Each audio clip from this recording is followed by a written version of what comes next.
Welcome back to the Adventures in Search and Rescue in the mountains of northern New Mexico.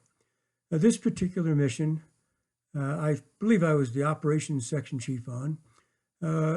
We received a call that a 13-year-old boy had not returned from a hunting trip with his father. When we got to incident base, mother and father were there. We had a team from Santa Fe Search and Rescue of 8 or 9 individuals who we assigned the task of going out and searching for this young man. He was 13 years old. His name aptly was Hunter, and he was about 6 foot and 180 pounds. I may be a little bit off on the size and weight, but needless to say, he was a big boy.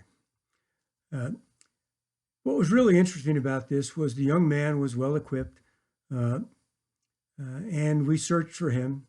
And one of our newest members, was on her first search and rescue mission, actually made the find. And that's always an exciting event for a ground pounder to call out the subject's name, hear the response, and see them, and then reach them first and make sure that they're okay.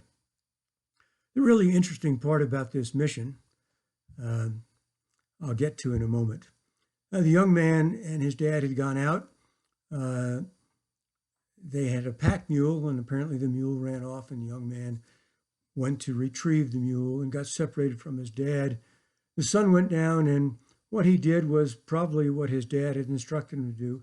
He found a place under some branches and overhangs to lay down and go to sleep for the night. Fortunately, the weather wasn't bad. A little cold, but he was well dressed for it.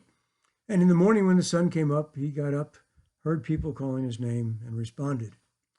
Well, during this time, particularly in the early morning, as I sat in my truck listening to the radio after having issued the task assignments for the teams that had gone out, I was watching mother and father in the front of their truck. And candidly, being a dad myself, I did not want to be in his shoes. I couldn't really hear what they were saying, and I don't read lips. But I'm sure Mom was addressing Dad in a very stern manner about having lost her son. Of course, all was well after we rescued the young man and brought him home, and mother, father, and son all had a reunion, and were glad to be back together again. One interesting sidelight, and I'll get on my pedestal here for a second, as I was tasked with, along with one of my teammates, driving the young man down the trail and then turning him over to his parents. While doing that, I was significantly wounded in Vietnam, and my right arm was missing a back part of it on the vertically, not horizontally, fortunately. Anyway, the young man asked me how I had hurt my arm. So my teammate asked him if he had ever heard about the war in Vietnam. He hadn't. So much for history in America. Whether it's the war in Vietnam, the Civil War, or what have you, we are surely lacking in education. In any event, that's my rant for the morning. Hopefully it wasn't too much. We'll see you next time in search and rescue missions in the mountains of northern New Mexico. Thanks for watching. Bye.